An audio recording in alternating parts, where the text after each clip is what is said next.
Welcome. My name is Charles Stang, and I'm the director of the Center for the Study of World Religions here at Harvard Divinity School. Welcome to the 6th event in our year-long series on psychedelics and the future of religion, a series co-sponsored by the Esalen Institute, the River Styx Foundation, and the Chacruna Institute for Psychedelic Plant Medicines. The next event in this series will be a lecture on Monday, March 22nd from 3 to 4:30 p.m. Please note that's not our usual time. And that is a lecture by Professor Wouter Hanegraaff from the University of Amsterdam, hence the earlier start time. His lecture is entitled Reasonably Irrational: Theurgy and the Pathologization of Entheogenic Experience. And it will continue the investigation begun with my interview with Brian Mirescu regarding evidence for psychedelics in the ancient world. As always, the best way to keep abreast of this series and everything else we do at the center is to join our mailing list. It is my great pleasure and privilege to welcome to the center Dr. Bia Labache. Dr. Labache is a queer Brazilian anthropologist based in San Francisco. She has a PhD in social anthropology from the State University of Campinas, Brazil. Her main areas of interest are the study of plant medicines, drug policy, shamanism, ritual, and religion. She's executive director of the Chacruna Institute for Psychedelic Plant Medicine, as I mentioned, one of our co-sponsors. Thank you for that.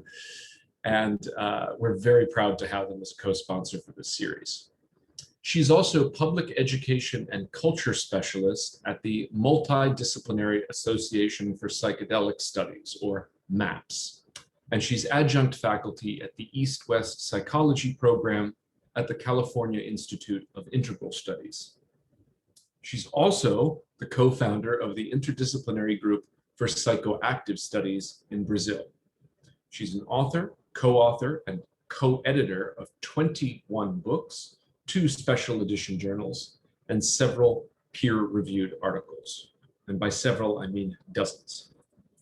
This evening, Dr. Labache will be speaking about honoring the indigenous roots of the psychedelic movement. Her presentation will discuss the continuities and discontinuities between the world of sacred plants and that of psychedelic science. It will focus on what psychedelic therapists and scientists can learn from ayahuasca shamanism, as well as critique some common misunderstandings about the notions of set, setting, and integration. How can we dialogue with indigenous traditions, knowledge, and practices? How can we practice reciprocity with indigenous peoples? She will offer an overview of Chacruna Institute's various projects and central mission, which is to bridge ceremonial plant medicines and psychedelic science, and to place social sciences and culture at the center of the conversation.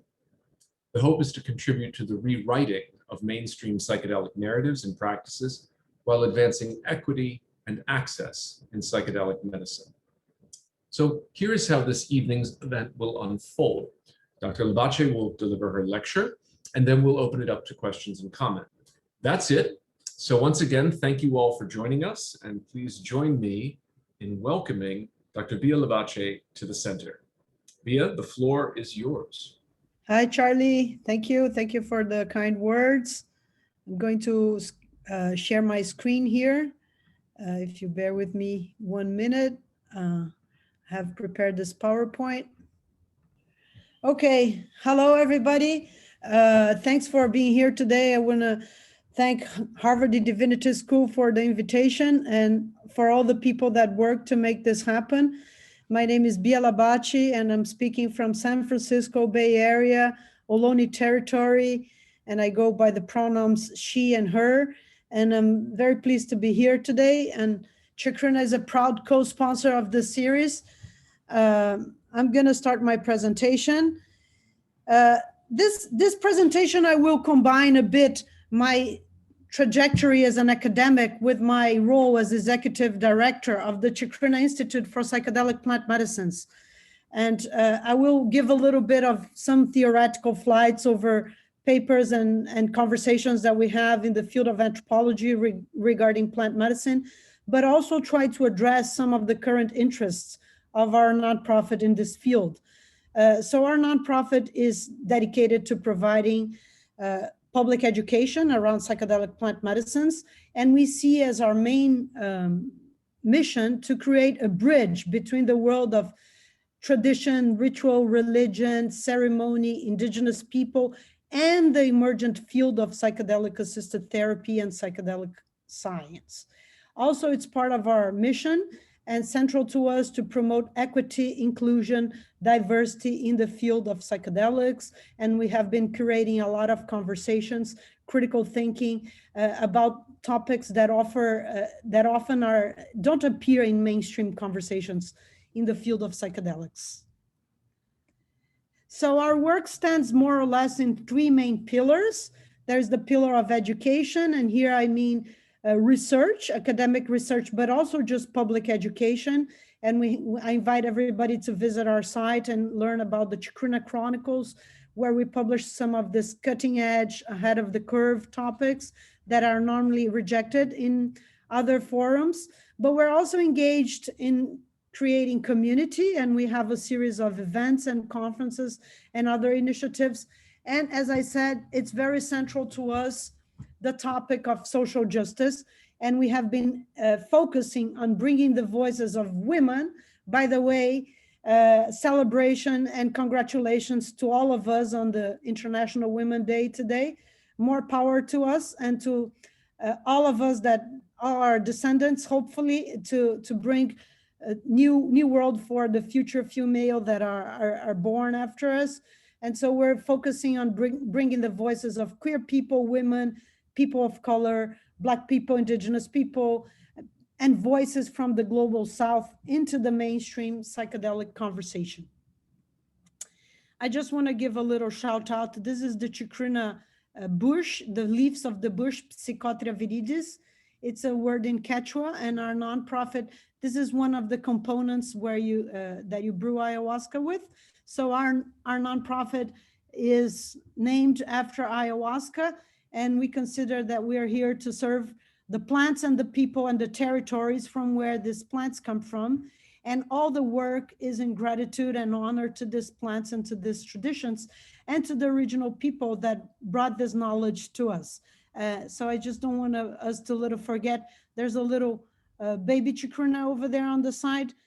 And also, just for you who don't know what chacruna means, that's what it is. And that's how influential Chacruna ayahuasca is for many of us, inspiring us, making us dream, see, and above all, have many, many questions and many, many curiosities in this endless path into studying ayahuasca and plant medicines and all their benefits and challenges and paradoxes of globalization.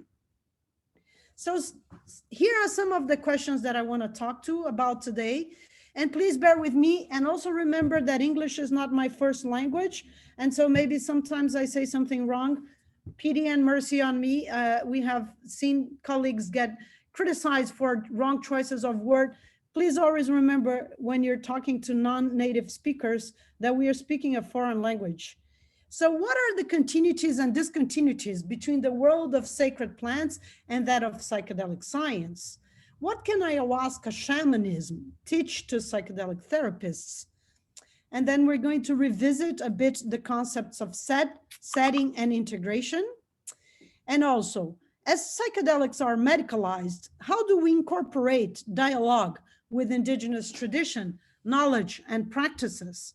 How can we bridge the world of ceremony with that of psychedelic therapy? And what is the place of social sciences in the psychedelic conversation? Is there a place for it? And how important is it?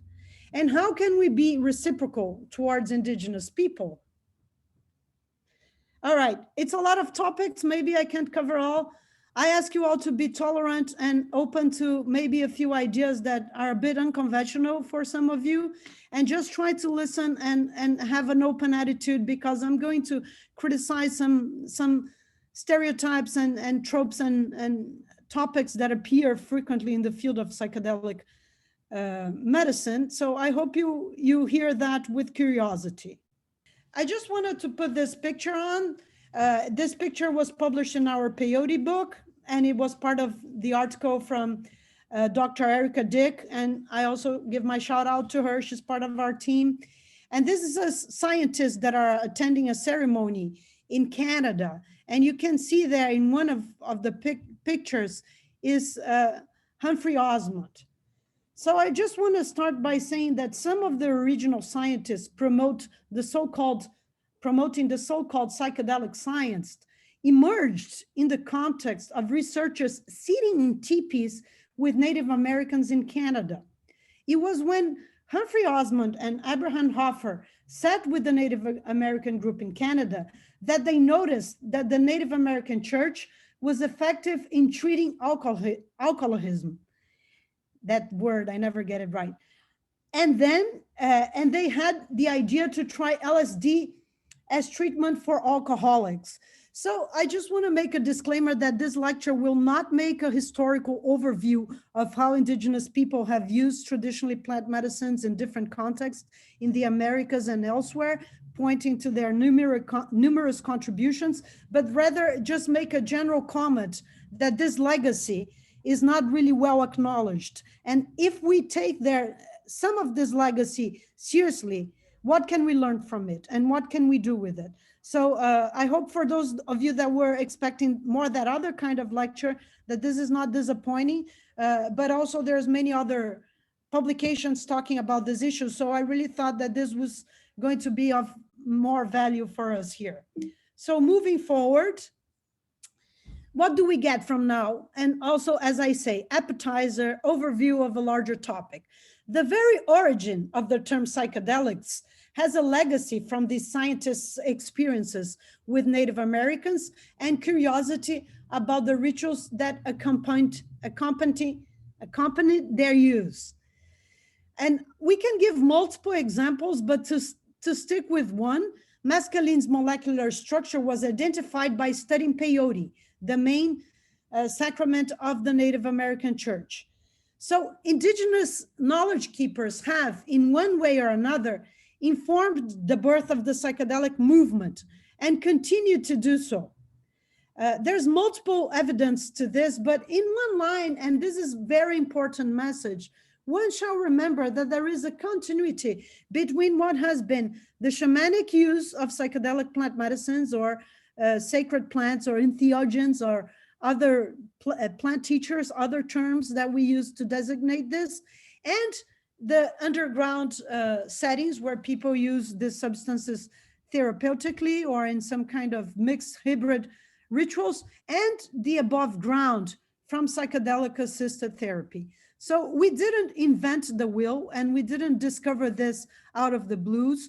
And even for those that only like synthetic medicines, such as LSD and MDMA, and therefore think that, you know, we learned this in a laboratory and therefore we have nothing to do with Indigenous people. And unfortunately, we have seen a lot of prominent researchers claiming this kind of thing. Even to those people, I claim that this is mistaken and it doesn't properly acknowledge the historical roots of this movement. And in many, many ways, all of us are indebted to Indigenous peoples and their traditions and their knowledge when we are interested in these medicines. So I want to bring here the concept of plant teacher, which is a central concept that has been guiding a lot of conversations among anthropologists that study this kind of medicine. The picture that I chose to illustrate this is this beautiful painting by my wife, Clancy Kavner, and it's the illustration of our book, the cover, Ayahuasca Shamanism in the Amazon and Beyond. And there's a play of words with this title, Beyond the Amazon, but also beyond, into the invisible worlds, into the world of the ancestors. And to a lot of Indigenous people, ayahuasca is a direct gift. It was given to man, or man could learn about ayahuasca through the original snakes that have given this knowledge to us. So this illustration depicts this topic that is a theme that is common in many different Pano traditions, but also other traditions regarding ayahuasca. So what is the idea of a plant teacher or a spirit plant or master plant? Plantas maestras in Spanish, or plantas professoras in Portuguese. And we have named a few books after these plants. Uso ritual das plantas de poder, the ritual use of plants of power, uso ritual das plantas psicoativas nas Américas, the ritual use of psychoactive plants in the Americas. The idea of a plant teacher is that these plants are in fact beings. They have agency. They have intentionality. They are alive. So these plants are like humans in the sense that they have a culture and they have their own rituals. They have their own kin. They have their own wishes. And if you will, their idiosyncrasies as well. They can be capricious or they can be severe. They can be comforting. They can teach you. They can inspire you. They can punish you if you don't follow their instructions. Why is this important? Because this talks to a fundamental dimension of what these substances mean in Amerindian thought. And of course, here I'm doing some generalizations. There are different uses, but this is quite proeminent because normally in the West, we sort of think of nature as an object and something that is not animated. And we place human beings on a higher scale as rational beings, as beings that own culture, that own traditions, that own the ability to reflect and to make choices. And we kind of scale plants to the bottom of this ladder and consider that plants are objects and therefore we can dominate, use them and conquer nature. And this is a very important difference with all these other traditions that are considering that ontologically, basically humans and plants and everything else share a common nature, share a common culture, share a common ability to have intention, to make decisions. I want to explore what does this mean if we take this seriously. So there's some authors that have talked about the idea of interspecies communication. And these are very dense topics. I'm basing a lot on Laura's dev chapter in our book, Psychedelic Science, which was based off Psychedelic Science 2017 that MAPS hosted. And I was one of the curators of the whole conference. And so it is this exploration of epistemological and ontological assumptions of the process of creating knowledge, because scientific research is normally based on a traditional relationship where the researcher relates to some kind of external object, as we were speaking before. And as I said already as well, plants are traditionally excluded from the ontological status of knowing or of being animate beings. What does this mean? In other words, we limit all that exists to only those things knowledgeable by humans with specific ways of knowing. But what if we try to take this indigenous knowledge seriously and consider what they are saying and ask the question, how plants and humans both contribute to producing botanical knowledge? And this has a lot of other implications, because if we take this knowledge seriously, and if we really consider that plants are in fact humans, are beings, and have agency, intentionality, then we're not going to classify indigenous thought and practice in that realm of belief or mystical or superstition or primitive, so to speak, which in the end up to be a form of racialization, of excluding other forms of knowledge and considering our own forms of knowledge superior, and all the implications that this has on several levels for researchers, scientists, but also in other levels of society.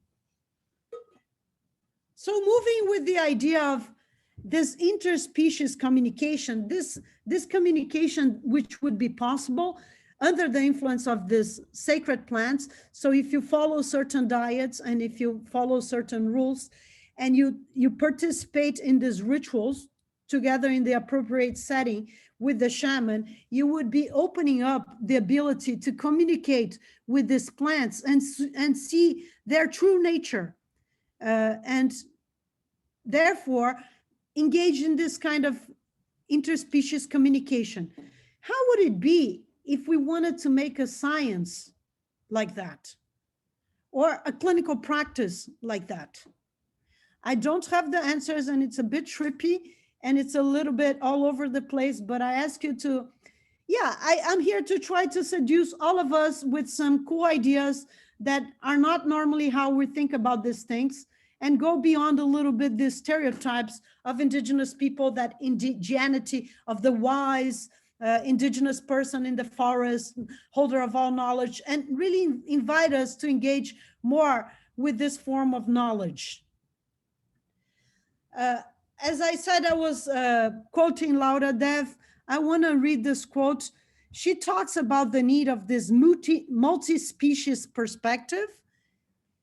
Approaching ayahuasca research from both indigenous perspectives and plant perspectives can provide an orientation for revealing our human-centric and scientific assumptions that are otherwise invisible. Through interspecies thinking that privileges indigenous epistemologies, there is an opportunity to restore the intimacy and world-making activities of the other than humans, elevate indigenous ways of knowing this other than humans, and thereby disrupt hegemonic knowledges. So this has to do with what some authors have called decolonization, or a combat to epistemicide. The epistemicide is annihilating other epistemologies. What are the implications and what can we learn for the field of psychedelic science? A science that wants to legitimize itself, paradoxically, based on these traditional ways of knowing. I want to call here what can we learn for the concepts of healing? And here are some generalizations, but again, I'm trying to make a point. The psychedelic field often reduces the notion of healing to the physical properties of certain substances. From an indigenous perspective, healing is a more comprehensive affair that involves relationships between humans and non-humans, and the cosmos. So this whole idea that you can reduce the plant to one substance, to one main molecule that has one intrinsic property, and that property can heal one specific disease, is very different from these traditional claims. And then the question is, can we translate this? Or what can we do with this? And there aren't simple answers for this question. As I said, from the native point of view, this distinction between the molecules and the plant teachers doesn't make a lot of sense. And it's not all the same. We can't reduce everything to the property because these plants, they have spirit, they are alive, they have a personality, and you learn to engage with them. And it's this set of relationships that brings healing. When you can relate to yourself, but also to others, and to the cosmos, to the world beyond us, to the invisible world, to the world of the ancestors, to the primordial times, that is when you have healing, because disease is often an imbalance on all of these spheres. So we can't just reproduce, appropriate, or imitate a set of techniques that comes from indigenous peoples. We should be able to both decolonize healing and also reconcile our relationship to native people. And here I want to make a point that is important, which is the relationship to the land. These plants just don't appear out of the blue anywhere. They have a relationship to the territory and to the people that are traditional to that territory. So I want to bring back that photo that I put in the beginning of the conversation. Let's remember that the Native American church emerged out of a need to respond to colonialism and political pressures to break cultural practices and sever connections to the land, even if forced relocation. The Native American church was pan-indigenous in a deliberate effort to acknowledge the way that people were being moved off of their land and away from kinship ties and cultural rights.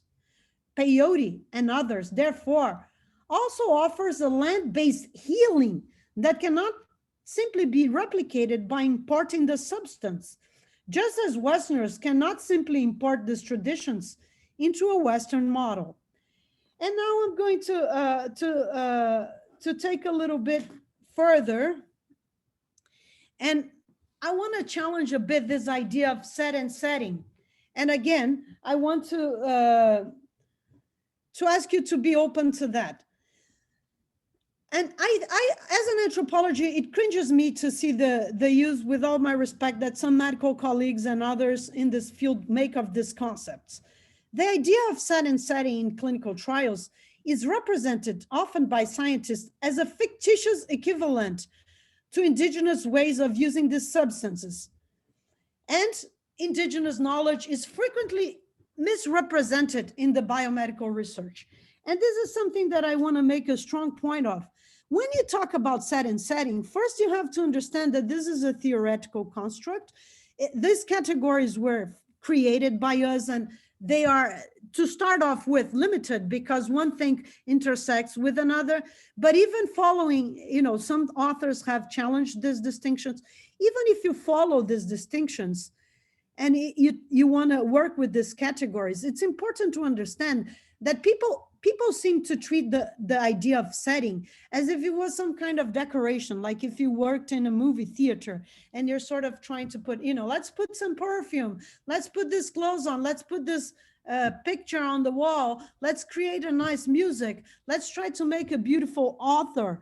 Like, I want to prepare set and setting, and people have not really understood that this is not the concept of setting. Setting has to do with this much larger concepts, which is the cultural container, the social and cultural and historical conditions and frameworks on where the substances are used. So I think this is very important to do, because I feel that it's like this need to use indigenous people to legitimize scientific research, while at the same time, this not taking into account indigenous beliefs and trying to reduce things that are much more complex and sophisticated and have a whole history and set of relationships to categories that we invented and are projections of our own values and systems. And so I think that there is this big irony, which starts with this conceptual mistake around the notions of set and setting. And, this continuity with this knowledge that often doesn't take into account the people and the real indigenous people that exist in the world today and that have things to say to us. So I want to talk about integration, and here I'm a little bit afraid that everybody will hate me. Again, I'm not against integration, and I think it's all good. I just want to try to bring some new ideas. Can we try to think of this on different lenses with an anthropologist, queer from Brazil? I invite you to think about this topic in a different way. I feel that integration has become this complete loose concept that includes everything. It's a kind of mishmash that I often don't find it useful any longer. It's also really not clear who can do integration for who and on what terms, and what are the proper, training you have to do this integration that seems to be so important. So again, the psychedelic field seemed to have fabricated a common sense notion that integration naturally exists amongst indigenous people. And I want us to look at this, because this, again, is a way of not looking at indigenous people and what they are saying and they are doing, and trying to, appropriate this for our own benefit without even giving an effort to understanding different epistemologies and ontologies. So this idea that integration is really necessary, and again, in a super commodified, postmodern, fragmented world, that everything is put into a price and everything moves fast, and our culture of privilege and video clip, you have all of a sudden the creation of a whole new set of experts. I see a lot of people naming themselves a psychedelic coach, psychedelic integration expert, like their main identity. And this also is like heavily marketed with a new set of obligations and products in an increasingly competitive landscape, which is this recent arrival of millions of dollars into the field of psychedelic science and psychedelic therapists, and the blossoming of this new industry with a lot of people that come from the outside, have never tried psychedelics, and don't understand the particularities of psychedelics or any of the history of psychedelics. I feel that often this idea of integration goes with an excess of verbalization, rationalization, and attempts to control things. Again, I'm not saying that integration is wrong or bad or people shouldn't do integration. I plenty understand that there is a big need for conversations and people are really eager to sit in circles and talk about their experiences. But again, I want to be able to say things more openly and just invite questions, even if they are paradoxical and hard and we don't have clear answers. I think it's important to ask this. And again, as me, as a Brazilian who has a large experience in the field of ayahuasca and have dedicated most of my career to studying ayahuasca, and also have lived and worked 8 years in Mexico and done field work around peyote, and have also sat into this in more contemporary urban cosmopolitan circles, I have felt that often overwhelmed with these integrations, that I was forced to participate in some of this context. And that's why I'm inviting us to think of other means and other forms. For example, silence or music or art, or just, the enchantable, the enchantment, the invisible, that is not verbal. Let's not forget that all of this is mediated by language, and it's a representation of the experience. It's not the experience per se. It's also something that people often forget.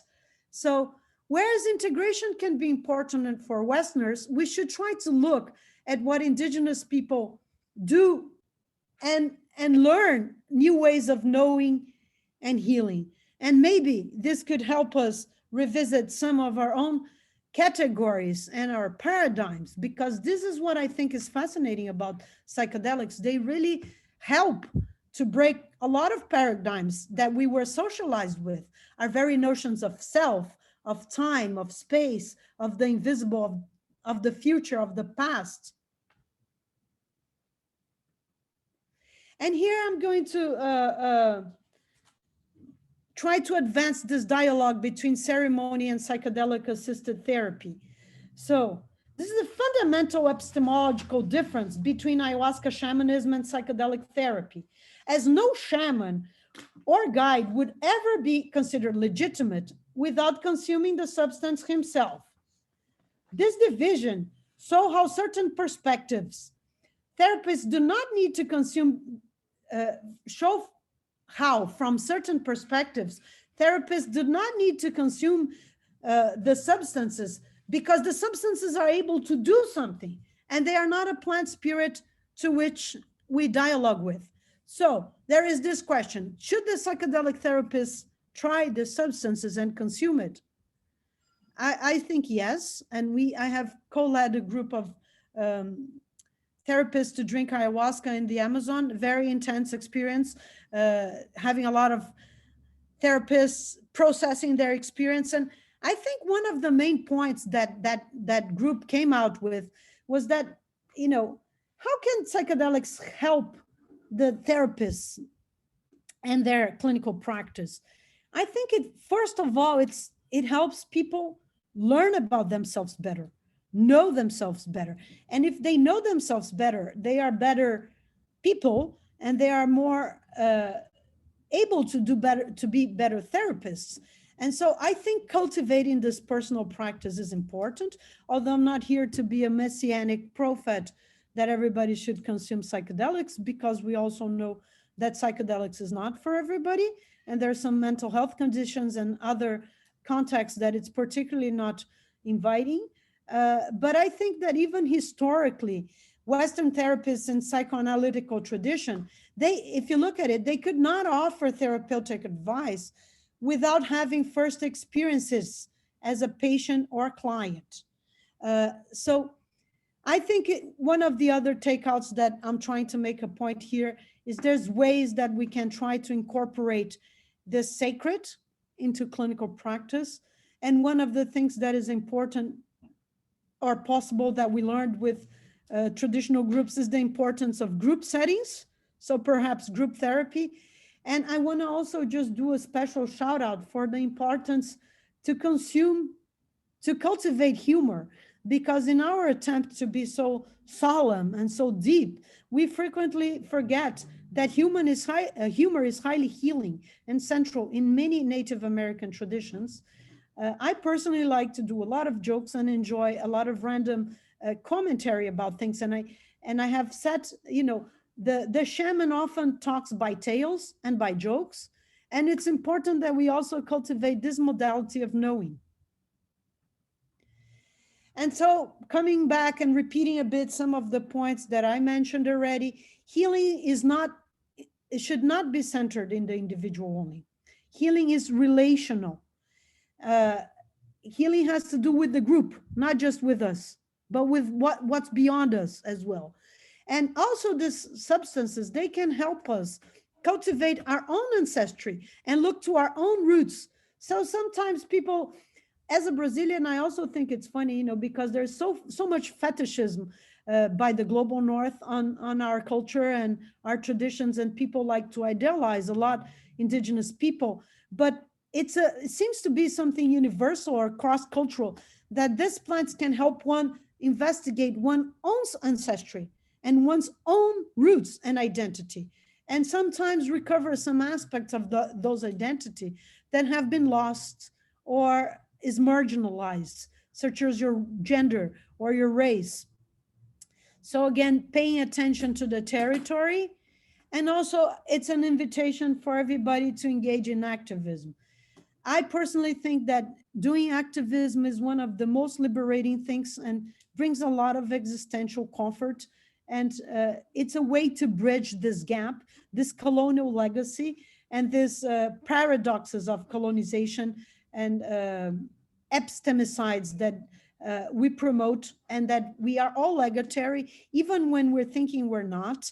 And so again, it's this invitation to look at these things more from a global and holistic perspective, where everything is interconnected. And here I want to make just a few slides about what are indigenous people telling us. So here again, another picture from Clancy. A big shout out. She's one of the most solid allies and has been a lot of behind my work for over 10 years that we're together. And we are co-editors of 8 books. And she's also an artist. This is another painting of her. And the question that I want to pose here is, indigenous people are speaking. Are we listening? And here we published a series of these articles in our site, Chacruna Net. This is by the Umiak, I'm sorry. And this was an important declaration that almost got no visibility at all. This is a document where the elders speak, and they are speaking to young indigenous people. And they're also speaking to those young indigenous people that are not really prepared or pretend to be taitas and go around offering ceremonies for foreign individuals. They critique non-indigenous people who appropriate and abuse spiritual practice. And they have a strong statement, they are saying, no one outside the indigenous communities can cultivate, sell yahé, or officiate ceremonies. Yahé is the name of ayahuasca in this Colombian native traditions. And he says that they say that non-indigenous people that are using yahé should have endorsement from indigenous communities. They are criticizing the commercialization of ayahuasca or yahé and the traditions, denouncing cultural appropriation, critiquing this often mix of traditions and plants, and above all, alerting, not above all, and also alerting to health risks. In Brazil, there has been a strong movement of the creation of indigenous conferences by indigenous people and for indigenous people only. And this is very interesting. And their first article came out as a critique of the World Ayahuasca Conference in 2016 in Brazil, where a lot of indigenous people were invited and didn't feel that they were properly treated and incorporated by conference organizers, and launched a strong critique of the conference in the closing date of the conference. And after that, started to organize their own conferences, which is also interesting because one way or another, the World Ayahuasca Conference ended up helping benefit this pan-tribal, pan-indigenous alliance that is happening in Brazil. And what is happening in Brazil now is a strong politicization of the indigenous movements, where also the indigenous people are talking about the importance of gathering for indigenous people only. And they are talking about the needs to promote internal self-regulating relative to relationship to non-indigenous people. And they're also saying, hey, there is no need for scientific proof that these practices and traditions and our sacred plants, they really work. That's very interesting. Like, we're not interested. We don't need really that. They are also making a critique of commercialization of indigenous medicines and rituals, but they're also promoting proactive partnerships, such as projects or festivals, the famous indigenous festivals that they hold, where the whole tribe hosts a bunch of foreigners and outsiders, and other services. So they're also saying we need help from outsiders. It's important to understand the context of these indigenous people, where they're completely abandoned by Latin American governments, such as Bolsonaro, who's actively engaged in the genocide of indigenous people. And a lot of times, indigenous people can't count on foreign alliances and money to be able to thrive and survive. So it's not also just this complete rejection. It's a call for partnerships that are co-collaborative, horizontal, decolonial. It's a partnership where I ask the other, how can I serve you? How can I be of support? And not just bring the other to my own activity. In the US and Mexico, same thing has been happening with indigenous people. We also published this Native American statement regarding the decriminalization of peyote. Some of you might know that there has been a huge controversy, very intense between Decriminalized Nature group in Oakland and the Native American movement in the United States, where there has been a real lack of dialogue, and Native Americans haven't felt really heard and have issued this statement basically calling for the need to include Native voices in the table, a space for Native voices, and a statement against the decriminalization of peyote, and a call for Native Americans to be in charge or leaders in conversations regarding protection of peyote and special rights that Native Americans have. So this has been a clash between the idea of cognitive liberty, or the right of sovereignty through my own body and mind and privacy and autonomy, versus indigenous rights. And peyote is a real complex mix, because it really involves the health laws, the drug laws, and also conservation laws.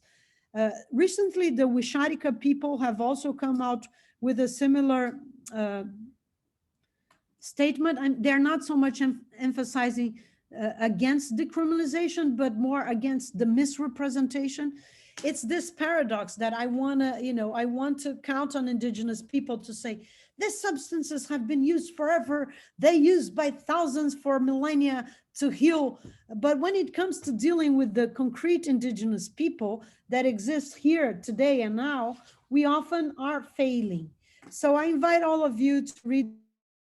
We're just open to sharing more. We have a whole session about reciprocity, Native Americans, cultural appropriation, and conservation. We have our Council for the Protection of Sacred Plants and a lot of published materials that we can share with those that are interested. So the question is, what can we do? How can we, as psychedelic folks and activists engaged, and how can we be better allies? And it's a bit funny that we have a lot of allies to Indigenous people that have actually never worked with Indigenous people, have no background or publications or any kind of field work. So how can we show up, and how can we be of service, and how can we work on these categories that I've been advocating here for cultural humility, for collaboration, as academic researchers, as nonprofits, as individual people that use psychedelics. I'm going to outline here some of the initiatives that here is a little bit more, pointing towards some of the work that we have been doing in Chacruna. We held this conference, Plantas Sagradas en las Américas. It was chosen to be in Lake Chapala, a cardinal point in the Wixárika cosmology. And we had 25 Indigenous people, and a lot of them spoke a native language or did music and poems and talks. And we really put them as keynote speakers and tried to give them special space and give with more visibility. All the people we invited were invited through people that do have connections in the field. So we're really avoiding tokenization and just get an Indigenous face out there so I have some representation. And this was a really powerful conference, and it was all in Spanish, and it was free. And it was a statement that we were trying to do about what we see as, some of the new experts and the new people benefiting from all of this, or the self-appointed conference organizers or other so-called experts with little connections to the field. And it was a really rewarding experience.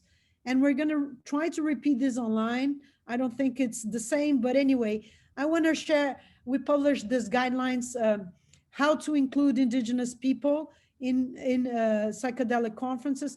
And so a lot of people look me up. Hey, I'm looking for an Indigenous person to sit on my council and, to give some representation. And I just, I want to invite people to think, imagine if you're like an Indigenous person in the Amazon and you have all your problems and it's pandemic and etc. And then you find this person, from the US, doesn't speak your language. Hey, do you want to sit on my council? It's like, no, I need money to go, take my boat and take my son to the dentist. And so it's really about trying to this basic anthropological exercise, which is trying to see with the lenses of the others. How does this feel from a native perspective? And what is there for natives in those enterprises? And what is there for them? And just really, we have to talk about very basic things, like when you host native people, put them in the same accommodations that you're hosting your non-native speakers. It was funny because I was inviting the Yumiak to giving feedback to these Indigenous guidelines. And they were saying, Bia, do we really need to say things like that? And I said, yeah, unfortunately, because the experience has been that these things don't happen.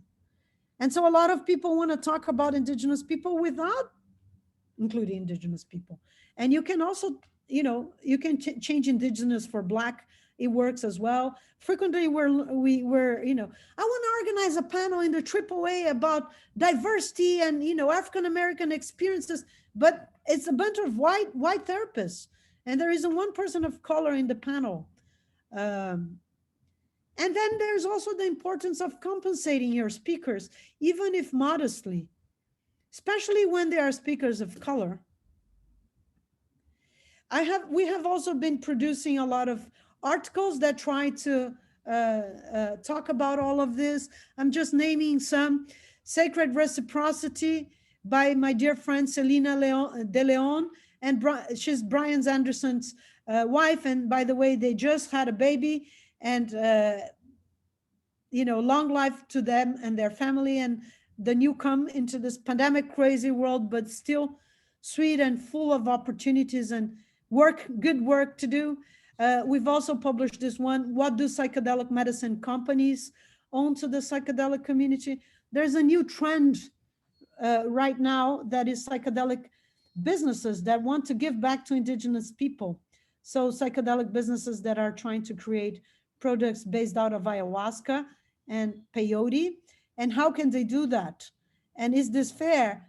And it's on the making. It's the cool thing about this field is everything is so new, and we're seeing everything develop in front of our eyes now, and we're witness and creators of this story. So also, I know this is a lecture that has students and many people that are thinking of going into the fields of psychedelics as their career.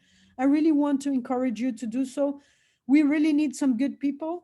We really need some people with a lot of energy, and there's a lot of good work to do. I'm naming just a few articles, but there's a lot of really good materials. I also want to give a shout out to Joe Mace, and he is one of our dear team members, and he wrote this piece, Supporting Indigenous Autonomy Means Participating in a Story of a Relationship. What does that mean? It means that it's not just about money, it's about creating this relationship. It's about slowing down. It's about creating trust. It's about engaging in a personal relationship and also being open and being vulnerable to this relationship. And I can assure that is incredibly rewarding if you and if you honor minorities, and if you give them voice, and if you put your platform in their service, they are going to respect you and collaborate. I can attest to that. Also, sometimes they don't want to collaborate, and then you have to accept that. And not all indigenous people use psychedelics. We also should not fetishize indigenous people for their psychedelic uses. And remember that a lot of indigenous people don't use psychedelics, and a lot of indigenous people don't want to have anything to do with your conference, or with your publication, or with your academic thesis, with your internship, with your businesses. And we must be able to respect that as well. Here are some of the other articles that we've been publishing. I really recommend The Commodification of Ayahuasca. It's a paper by us where we're trying to create a culture where people will drink ayahuasca and think about the context where they're drinking. Check out the site. Do they tokenize indigenous people there? Are the names of all the white facilitators and the owners given? And when it comes to the indigenous person, he has no name. Do you know what is his name? Do you know what is his ethnicity? Is it clear where ayahuasca is sourced from? Is it clear if these indigenous people have some kind of agency and saying in your institution? Because tokenization is about representation, having these different voices, but you got to give power to these voices. So it's about diversifying your retreats, your nonprofits, and making sure that people of color are there in positions of power and with a say. And if you create a social justice group inside your organization, I know of a big, super nice nonprofit that has this social justice hub, but they have like a gatekeeping, group that doesn't allow other people to join the social justice group where you're going to advance this conversation. So there's so many paradoxes. And we're also just really trying to bring indigenous voices into the mix. And we have published a lot of different articles. This is one by our friend Inti Garcia and Sarai. She's an anthropologist based in Mexico, Mazatec Perspectives on the Globalization of Psilocybin Mushrooms, and Diana Negrin, who's also part of the Wisharika Research Center and is going to launch a Wisharika healing, visionary art series with us. Too has been writing a lot about the colonial shadows of the psychedelic renaissance and the need to include the voices of indigenous people, among many other anthropologists that have written about these topics, like Aliena Caicedo and Evenia Futu and Sandra Goulart, and many other colleagues that I very much cherish and respect. In Chacruna, we are really engaged in group work, in teamwork, and in big conferences and production of big books with a lot of different voices. And so I want to just conclude by presenting the Indigenous Reciprocity Initiative of the Americas. This is our new baby that we're petting and that we cheer and appreciate. It's our project that we are, so carefully and tenderly creating. And we're trying to create a support to Indigenous-centered, community-driven projects that attend to self-determined needs that speak to Indigenous autonomy. So projects about environmental health to land, from environmental health to land tenure, reforestation, and cultural conservation, including educational, economic, and institutional support. What is this resource? We have been doing since more or less August last year, a big map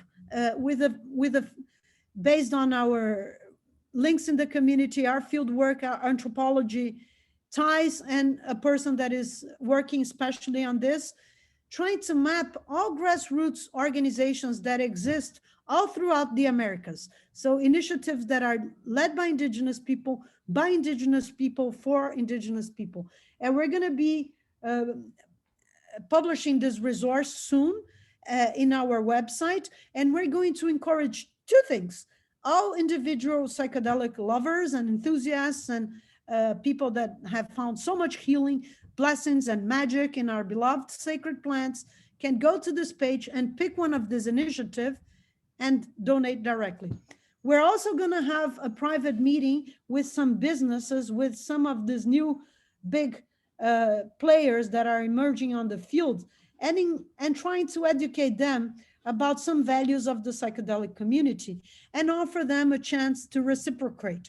And we're going to collect these donations, and we are only charging a fee of 5% because this is really not we don't see this as a way of Chacruna making a living, but rather really an opportunity that we have due to our special ties from the global north and the global south, and anthropology and biomedical and English speaking, non-English speaking realities, that we are in a privileged position to offer this opportunity. And if you want to learn more about it, I invite you to write to us. I also want to invite everybody to come to our conference, Sacred Plants in the Americas, total kick-ass initiative that we're doing. We're going to have 3 simultaneous tracks, over 70 speakers, 12 panels, 39 individual talks, a lot of Indigenous people from all over the Americas, and about 6 panels and talks focus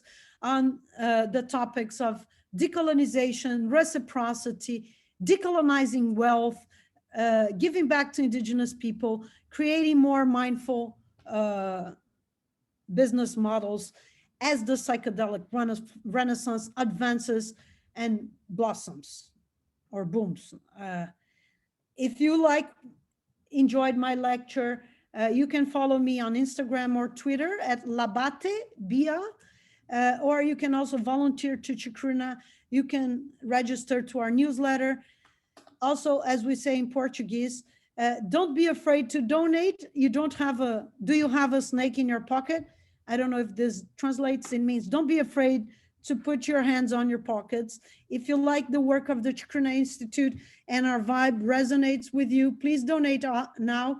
You can also become a Chacruna member and join our Patreon membership. I want to invite people to also follow us in our newsletter, especially Bristol, Karina, Josh, Grace, and many others that have supported this conversations.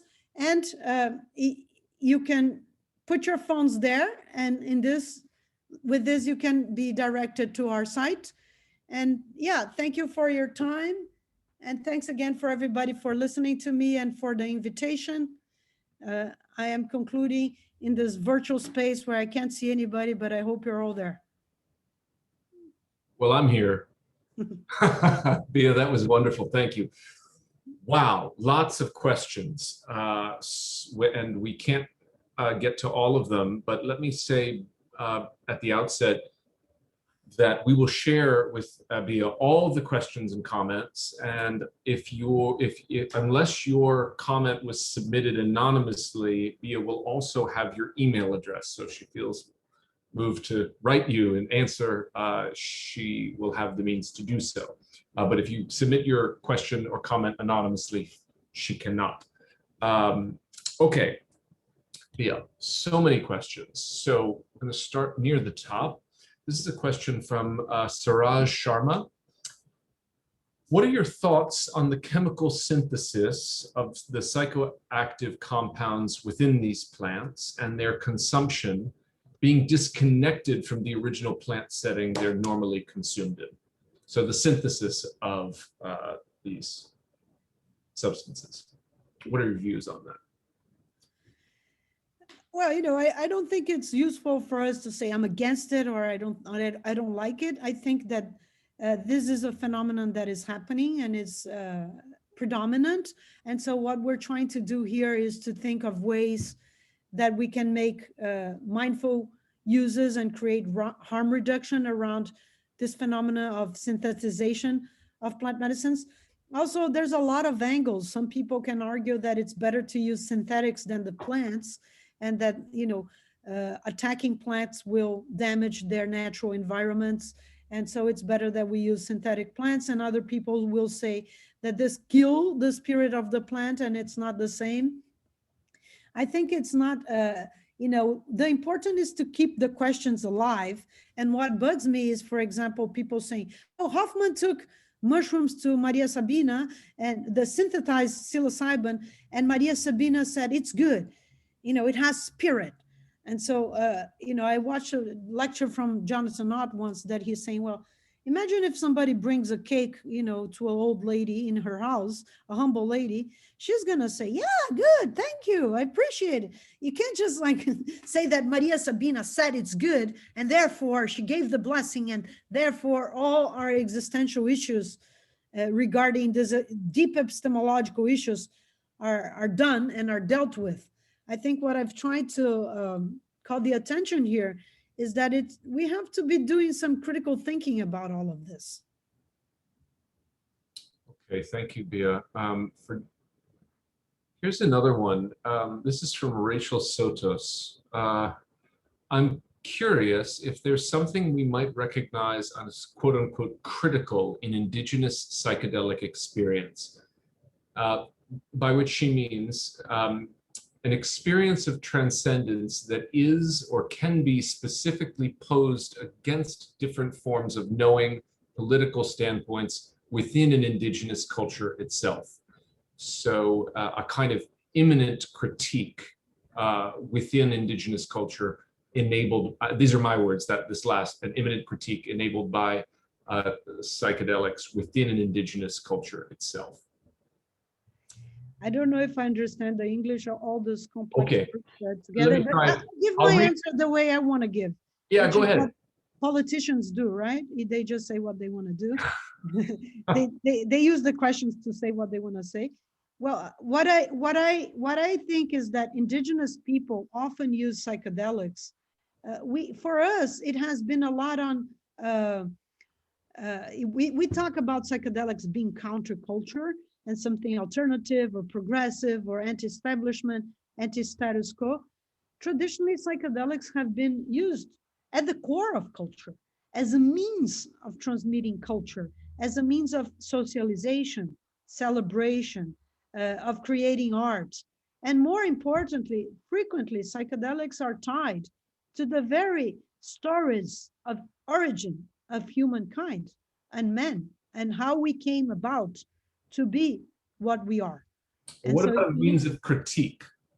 It's not exactly a critique. It's a critique in the sense that society is always critique, and there's always different angles to everything. But what I'm trying to say is that it's more in terms of um transmitting culture and affirming culture and passing on culture. But also, these groups are not static, so they will have different views and different understandings, and different generations also have different approaches.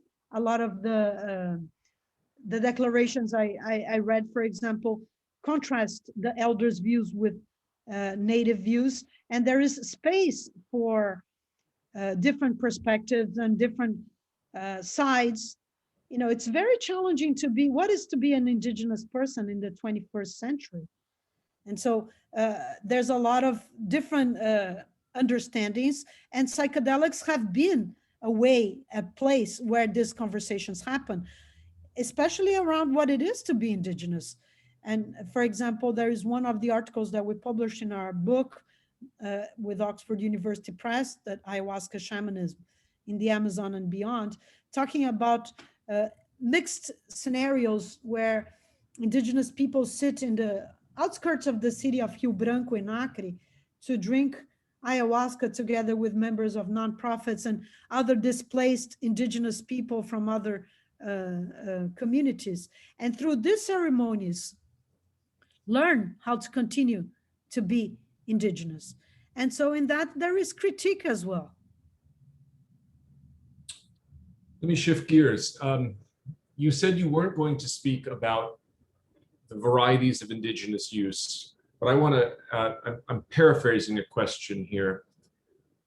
So if in indigenous use you have examples of group use of psychedelics, at the same time you have individual use, and in individual use you also have the possibility of, say, like a representative, like a shaman uses psychedelics for the benefit of his or her group. And then the possibility that also individuals, that people in the community, not the shaman, may be using psychedelics for their own purposes. How do those three models, and there may be many more, I don't pretend to know, but how do those three models, what are the implications of those models for something like psychedelically assisted therapy? The models being which ones? Well, roughly group use, like a number of people using psychedelics together, right? Another being individual use, but for your own, for instance, for your own purposes. And then a third might be individual, but a kind of shaman who is using it for the purposes of healing or knowledge, but turned toward the a client or his or her own community. I guess what I'm trying to get at, and this question is trying to get at, is so much of the psychedelic assisted therapy is still on this individual model of a therapist and a client, a one-on-one. How is that in some tension with the variety of uses of psychedelics in the indigenous contexts? Yeah, what I was saying is that I feel that this one-on-one is not exactly like that. In indigenous setting, the experience is much more collective. And also, even if you're just using alone in an indigenous setting, it doesn't mean that much, because we have to understand that these groups have different ideas from self and from individuality, and that the categories in which they operate are entirely different. For example, a lot of these societies don't have a government. What governs you is kinships and structural relationships. So who you are in the chain of relationships of that society determines a lot about your expectations or obligations. So it depends if you are, if your anthropologist has studied a lot kinship systems of indigenous people, which are very, very complex and sophisticated. Our kinship system is rather dull, and we see a bit, uncle, father, mother, cousin. Indigenous people sometimes will recognize up to 400 levels of kinship. And, it's different. For example, if it's the brother of your mother, your mother has a brother, or your from an indigenous perspective. So this, again, trying to say, oh, he's alone or not alone, I think it doesn't translate completely well. You can say it's an individual use, but the idea of individual in this society is entirely different. And this is what I'm trying to say here. And also people confuse a lot, for example, anyway, there's a lot of different examples. People tend also to think that all the uses are sacramental and are shamanic, and not all uses are sacramental or shamanic. For example, tobacco can be used kind of recreationally, so to speak, as a socialization among different group, among a circle of men. In the end of the day, will sit and smoke tobacco together. But that's not exactly the same recreational use that it is for us, if you want to translate the categories, because it's still embedded in these other views, because the world of shamanism is a world of relationships. It's a world of predation, and it's a world where you have constantly to be answering to spirits and to the spirits of the plants, and following certain rules. So you say, if you have your period, you can't, if you're menstruating, you can't sit. Oh, it's because the woman is more vulnerable. No, it's because there's a economy of relationships between men and the spiritual world that is at stake. It doesn't translate into breaking this into little rules. Then we project our own categories into that. So there are some levels of incommensurability. And there are challenges in translation. All right, this is from Hella Kosik. Forgive me if I've mispronounced your name. Bia, with regard to your views on psychedelic assisted therapy, that the therapist should be experienced with psychedelics, this question asks, do you mean that the therapist should, in this case, drink together with the patient during the session, or that the therapist should just have experienced it at some point in his or her life? Very good question, and I feared somebody would ask that. So I know Hele, hi Hele, and I think for sure you should experience it. I personally wouldn't trust somebody that hasn't had any experience, although having experience doesn't make you a great therapist either. And distinction should, there's a lot of people with a lot of experience that don't get it. And I think for sure having at least once in a lifetime is important. And I think cultivating some kind of self-knowledge practice is also important. In regards to consuming during the session, I don't think that's possible in our current FDA regulatory schemes.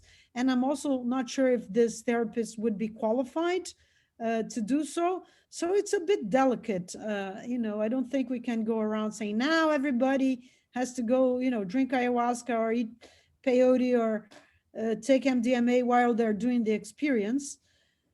But I'm sure we have a lot to learn with the underground.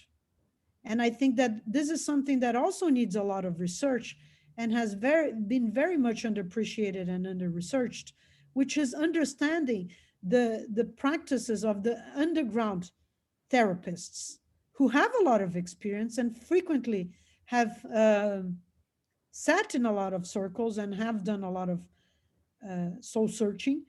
And so I think we have to have more of these conversations and ask this therapist, what do they think? It's a bit hard because it's hard to come out as one of those. Right. I have to actually interpret a number of these questions. And specifically, I'm trying to interpret a rather critical thread that appears anonymously. I think this is the same anonymous comment and question. One piece of it is,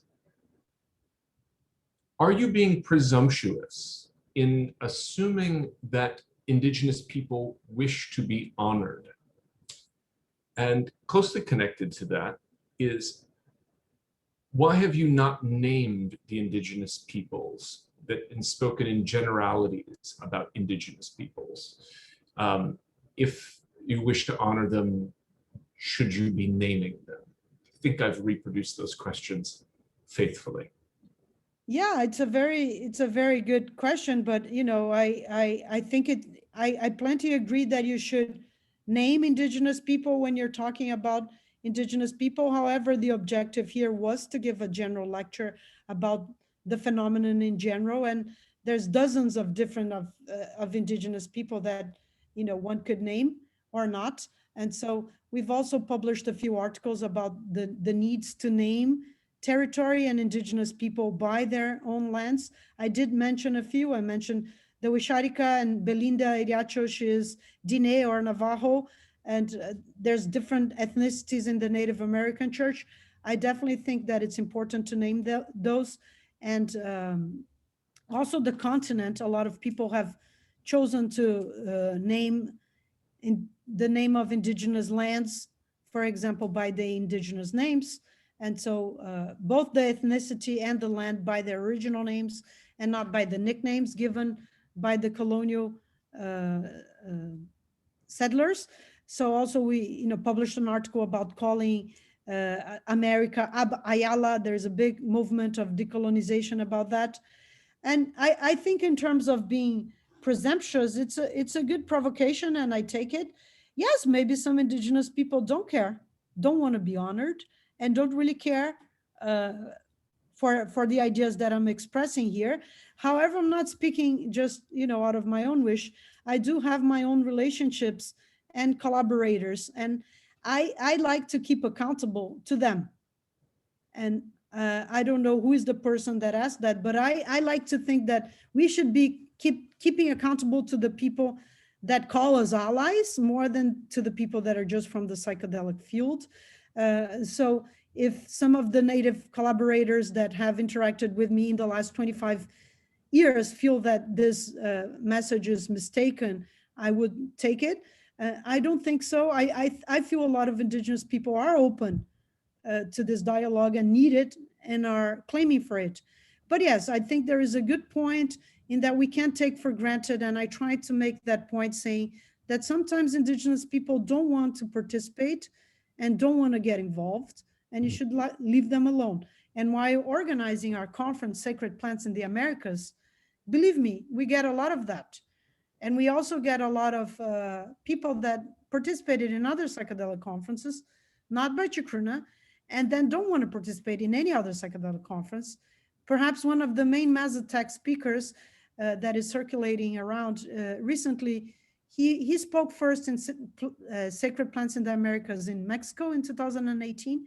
And now I spoke to him, he has a real burnout because he has become the Mazatec that everybody's inviting to go everywhere. And he doesn't want to go anymore. So yeah, those are very good questions. There's a whole host of questions that are about suggestions for further reading. I feel as if those questions would be best answered in mass by saying, spend some time on the Chacruna website where you can find a number of these articles, right, that you've mentioned. But is there any particular book that you would recommend in particular people start with? Well, if you like peyote, I really recommend our book on peyote tradition, conservation, and politics. Ayahuasca, we have, I think, 4 or 5 books on the globalization and internationalization. There's ayahuasca shamanism in the Amazon and beyond, but we also have the internationalization of ayahuasca. And we have 2 books with Routledge, the World Ayahuasca Diaspora. There's part 1 and part 2. We have a different book on ayahuasca healing. We're coming out a new book right now. We have a few books in Portuguese about sacred plants. And I really suggest you visit the sessions of inclusion and diversity in our website, in our Chacruna Chronicles, and also the session of policy has a few of those articles. We can also provide a series of recommendations of articles talking about ideas of some of the main ideas published here. Discussed here. But some of the things that I said, I just created for this lecture as well. And they are things that I want to further develop and haven't published about. Here's a question from a good friend of the CSWR, Joseph Prabhu. Hello, Joseph. Joseph asks, it takes a whole series of revolutions to move from a commercial, colonial, and imperialist culture to a culture of relationship and reciprocity. Speaking politically and pragmatically, what are the best practices that might help in this cultural and epistemological dialogue? It's an enormous question. You must know Joseph. He's in California at CIIS, I think. Well, anyway, carry on. Yeah, there's so many angles.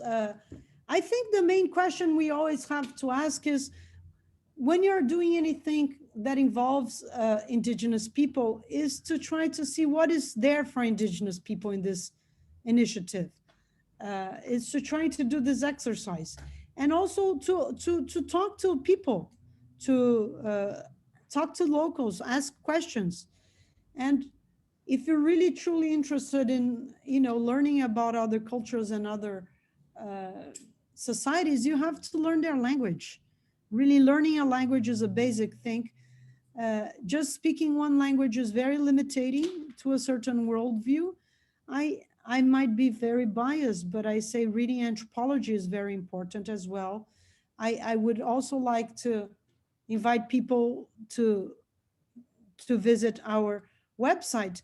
And I think it's always about trying to make, I like my friend Monica Williams was saying, we had a conflict in a conference that everybody said the N word, and she was commenting to me, like, do you think that if it was a white person, nobody would come out and say anything? Because if somebody like criticize your cousin or your friend, you step up and you say, no, I don't accept that. That's wrong. Why? Because they are your friends. So I think it starts by making friendships.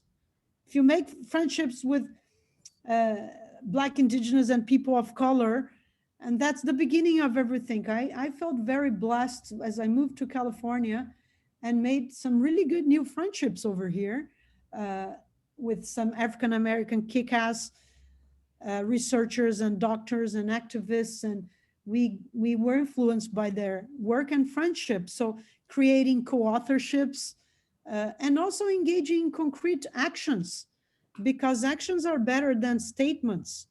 And if you're creating some kind of joint initiative, academic research, ask locals, what do you feel is useful? How can we help you? What kind of research would be important for you? And if you're a teacher, try to diversify your references. Try to put other authors as references and not just anthropologists or white people.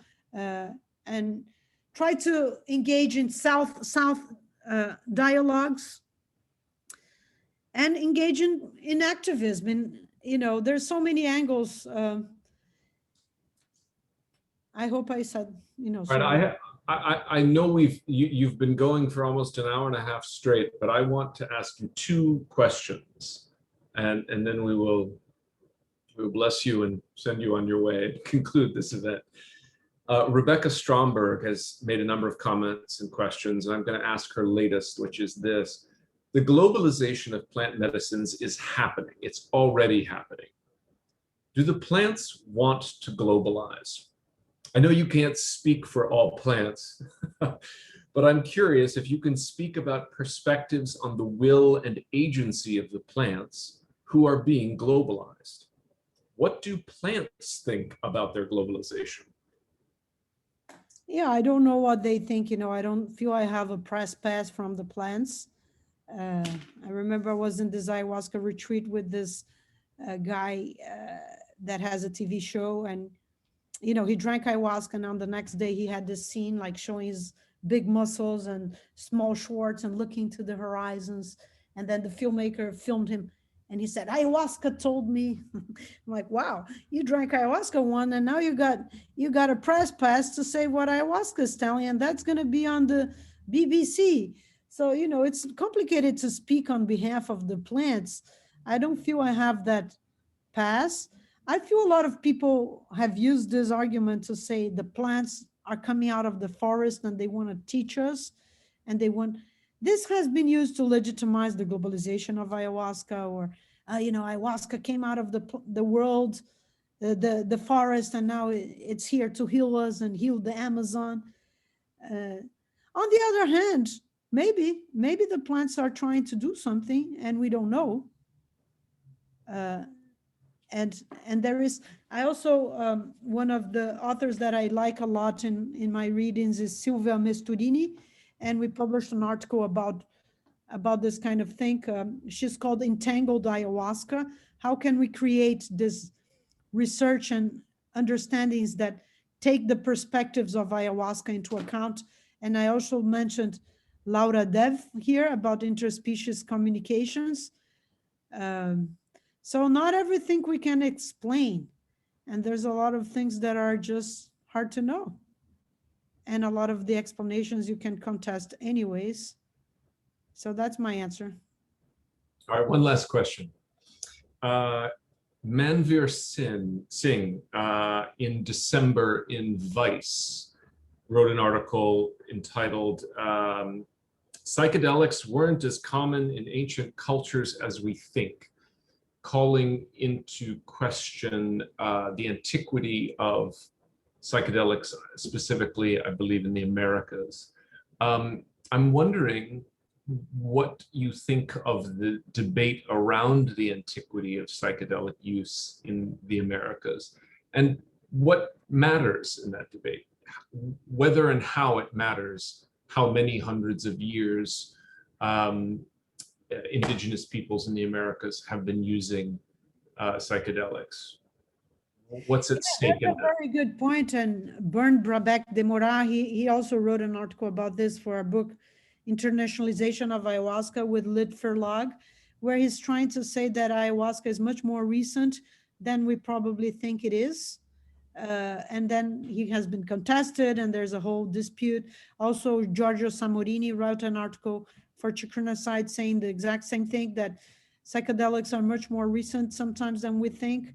So I think that what's at stake here is, why do we need to have this idea that things have been existing since the beginning of times to be legitimate? Why do we have that need? And I think that speaks a lot to voids in one's own Western society about these things, that you have to find this kind of tradition and originality and idea that this exists since ever and therefore it's legitimate. And also this attempt to always look at the culture of the other and try to legitimize our own culture based on that other. So why do we need to say that because indigenous people used it since ever, this is legitimate and therefore I have the right? And I think we should encourage to find our own legitimacy in our own terms. And this can be legitimate, it can be new because it's a new ritual, but it's also legitimate. It's a new practice, but it also helps people and serves the purpose. But I wanted to ask you something, Charlie. Okay, great. What kind of thing were you hoping that your audience benefit by this sort of approach in the context of your Center for the Study of World Religions? What is it that you feel that is missing in terms of like recognizing indigenous religiosities or spirituality? So specifically tonight's event, your lecture, what was I hoping? Well, this series started with Roland Griffith's lecture, and so we sort of spotlighted the research at Johns Hopkins University and these amazing therapeutic outcomes they've had. I pressed Roland quite a bit on their appeal to the category of mysticism. And then we heard in a second event from two women who had participated in the Johns Hopkins trials and the New York University trials, respectively, And we tried to put their testimony in the context of the history of religion. So we had Jeff Kripal from Rice help us with that.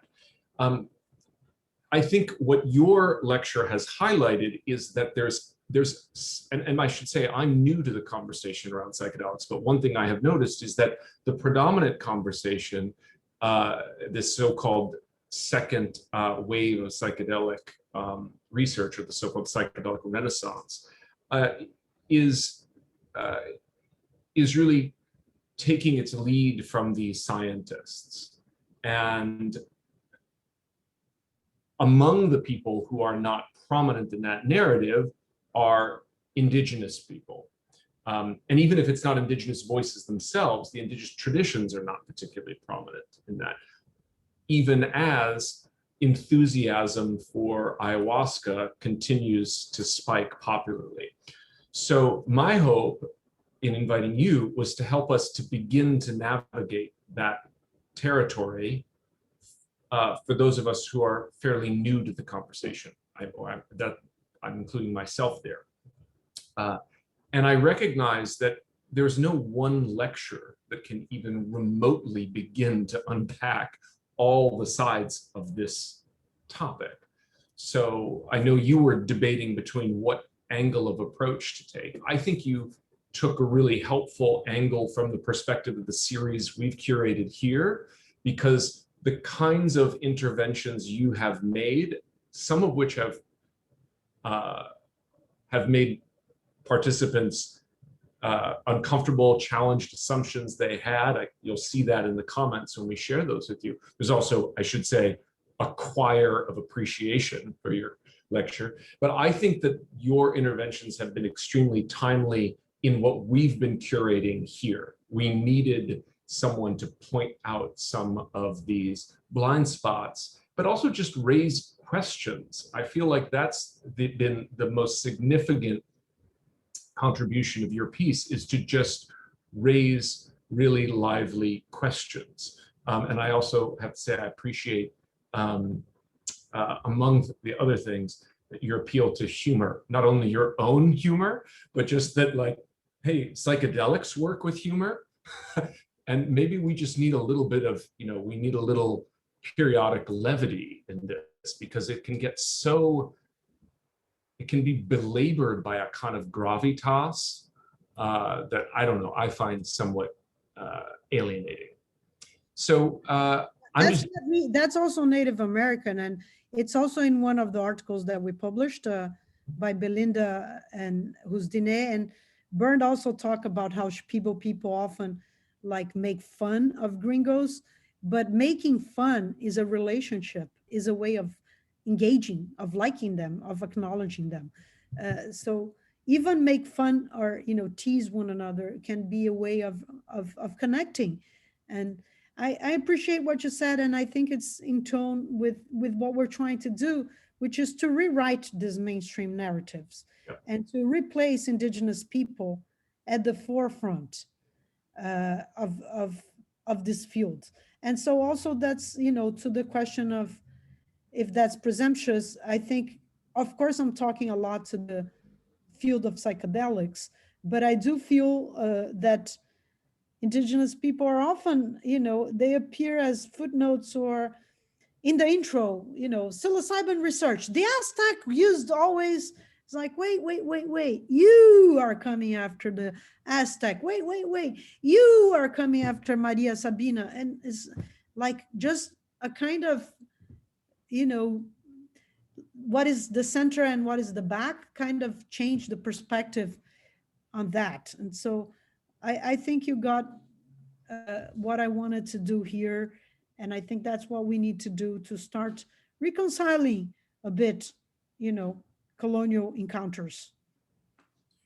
Well, maybe let me close by saying, we have here on the icon, the Center for the Study of World Religions. I'm very proud to direct this center, but the category of world religions has served at times to render invisible indigenous traditions, because they are not afforded a place in the category world religions often. Certainly, traditionally, they're not. So to redress that, we have had a very lively animist reading group at the center. In fact, the animist reading group has inspired a number of invitations, including Robin Wall Kimmerer several years ago now. So that's been a particular challenge to me, is to find ways to incorporate religious traditions that are labeled, for better or for worse, indigenous, animist, and shamanic.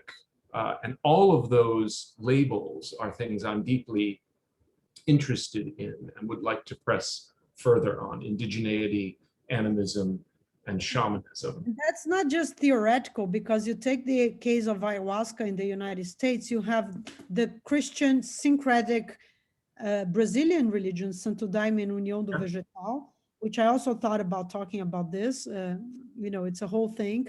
They have permission from the state to use ayahuasca and are considered religions that are legitimate because they are Christian, and they are like the Religious Restoration Freedom Act doesn't really have a definition of religion, and religion has been decided by courts in different cases, and have often been mirrored after the big world monotheistic religions such as Christianity and Judaism and the Islam, and other forms of religiosity, minor or indigenous based spiritualities, have not gained the legal status of religion, and therefore are pathologized and criminalized and stigmatized, which is all the case of the shamanic uses of ayahuasca, which just leads me to also invite folks to donate to our crowdfunding campaign that we're currently doing in support of the Church of the Eagle and the Condor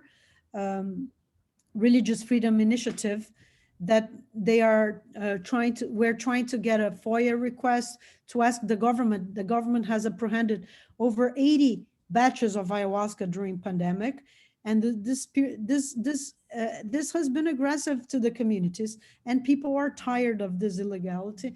So yeah, the conversation on religion is not just conceptual and a thing for a nice cup of tea among scholars, but it actually influential whether you get to sit on a prison or not in the case of psychedelics.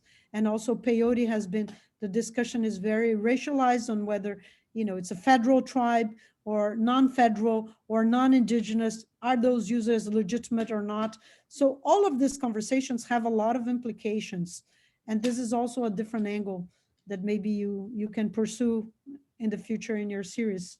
Well, I'll no doubt be asking your advice about the future of this series. And maybe it's also worth noting that depending on how you label and count, but it's not at all clear to me that indigenous, shamanic, and animist traditions are a minority in any way globally. They could very well be the global majority.